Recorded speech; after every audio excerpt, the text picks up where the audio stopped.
It's been 3 years and I still don't like how Star Trek. Picard retconned TNG's bar. When Star Trek Picard Season 2 aired back in 2022, I braced myself for the usual mix of nostalgia and reinvention. The show had already proven it wasn't afraid to tinker with the past, sometimes for the better, sometimes not so much. But there's one particular creative decision I still can't get behind, even 3 years later: the way Picard quietly retconned the next generation's most famous bar. I'm talking about 10 Forward. On TNG, 10 Forward was more than just a set. It was a place where the crew could unwind, debate the ethics of artificial life, play a little poker, or pour their souls out to Guinan. It was the social heart of the Enterprise D. And while the name 10 Forward was an in-universe reference to its location deck 10, Forward section, Picard decided to make it something else entirely. In Picard, we're introduced to the 10 Forward bar in Los Angeles, an earthbound watering hole owned by Guinan decades before she ever worked on the Enterprise. Cute, right? Except suddenly, the meaning of 10 Forward on the ship feels less like an engineering designation and more like a sentimental nod to her old stomping ground.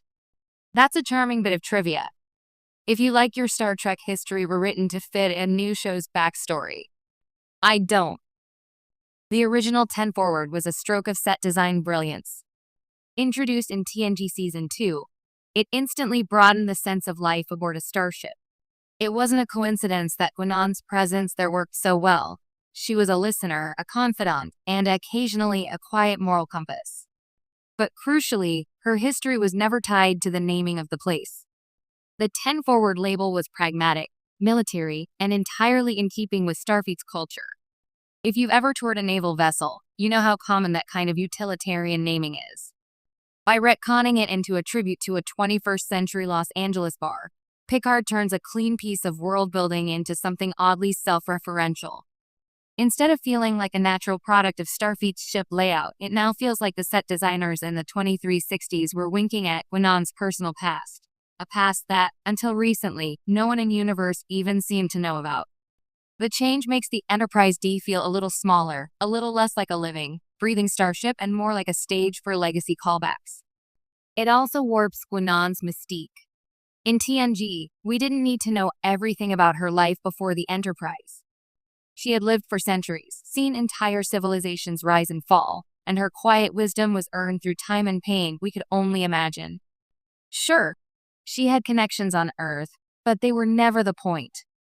In Picard, the bar becomes a kind of shorthand for her character history, as if knowing she ran a spot in Los Angeles explains her significance. But the Guinan I fell in love with didn't need earthly roots to matter. She was bigger than that.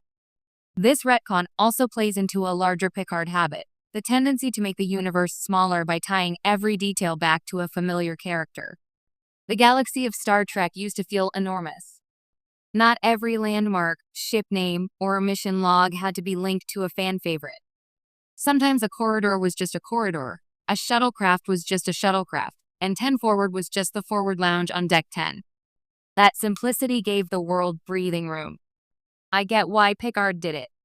Nostalgia sells, and recontextualizing old set pieces can be fun for longtime fans. The LA 10 Forward was also a clever production shortcut, a bar set that could be used for multiple timelines without major alterations. And I admit, Whoopi Goldberg's presence is always a gift. But after the novelty wore off, the decision left a sour aftertaste. The nod to the past didn't deepen my love for 10 Forward. It chipped away at what made it special. Imagine if Deep Space Nine decided that Quark's bar was named after some 21st century Ferengi-themed lounge on Ferenginar where Quark used to wash glasses. Would that deepen the story or make the station feel oddly less authentic? The joy of TNG's 10 Forward was that it belonged to the Enterprise D and the people serving on it. It wasn't freighted with decades of preloaded meaning. We built that meaning ourselves over 7 seasons of character moments, quiet talks, and messy celebrations. There's also a practical point. The retcon doesn't even line up cleanly. In TNG, 10 Forward appears to be just another ship designation, something Geordi or Data see,